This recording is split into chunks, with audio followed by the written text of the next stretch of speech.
పక్కనోడు మావాడైతే గనక తప్పుల్ని లోపలికి చెప్పు, అదే మనవాడు కాకపోతే గనక అరిచి చెప్పు.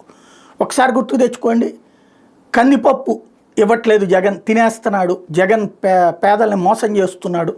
ఆంధ్రజ్యోతి ఈనాడు ఎన్ని కథనాలు రాసినాయి, ఎన్ని వందల కథనాలు రాసి ఉంటాయి. ఇప్పుడు 9 నెలలు అయిపోయింది ప్రభుత్వం అధికారంలోకి వచ్చి. కందిపప్పుకి సంబంధించి ఈనాడు 2వ పేజీలో చివరిన 6 లైన్ల వార్త రాసింది.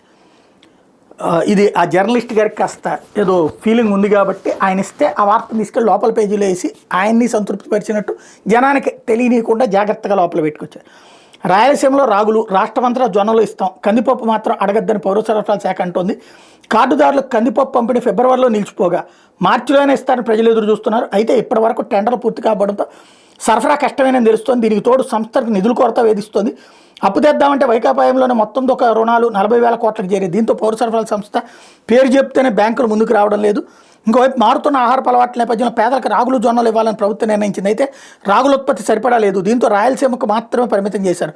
రాష్ట్ర వ్యాప్తంగా అన్ని ప్రాంతాల్లో జొన్నలు అందించేది కార్యాచరణ రూపొందించారు. కానీ కొన్ని ప్రాంతాల్లో కార్డుదారులు వీటిని తీసుకునేందుకు ఇష్టపడలేదు. మరికొన్ని చోట్ల కార్డుదారులు జొన్నలు కావాలని అడిగిన మొబైల్ రేషన్ వాహనాల నిర్వాహకులు ఇవ్వడం లేదు, ప్రభుత్వం ఇవ్వడం లేదని సాకులు చెప్తున్నారు అంటూ వీళ్ళు ఇష్టం వచ్చినటువంటి వార్త రాసి పడేస్తారు అంతే.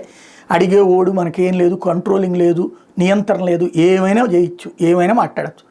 కందిపప్పుకు 40,000 కోట్ల రూపాయలు లోన్ తీసుకుంటే అంతకుముందు చంద్రబాబు హయాంలో కూడా లోన్లు తీసుకున్నారు కదా సివిల్ సప్లైస్, దానికే కదా తర్వాత కూడా 15,000 కోట్లు 20,000 కోట్ల రూపాయలు బకాయి పెట్టారని చెప్పేసి ఇబ్బంది పెట్టింది.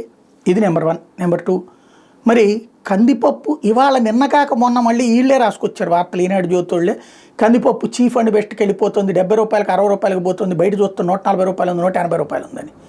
మరి రాష్ట్ర ప్రభుత్వమే కనుక కొనుగోలు చేస్తే ఆ 70 రూపాయలు 80 రూపాయలు లేకపోతే 90 రూపాయలకి ఇస్తే రాష్ట్ర ప్రభుత్వం 70కి తీసుకుని 90 రూపాయలకి ఇచ్చింది అనుకోండి, 20 రూపాయలు మిగిలేది, ప్లస్ ఈ అప్పు తెచ్చుకునేది, ప్లస్ కందిపప్పు జనానికి అందేది కదా.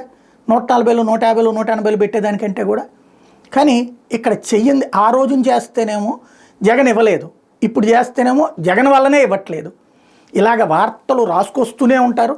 ప్రజల్ని మేము ఎలా మోసం చేసినా పడుంటారు వాళ్ళు అనేటటువంటి ఒక స్ట్రాటజీ నడుపుతూనే ఉంటారు.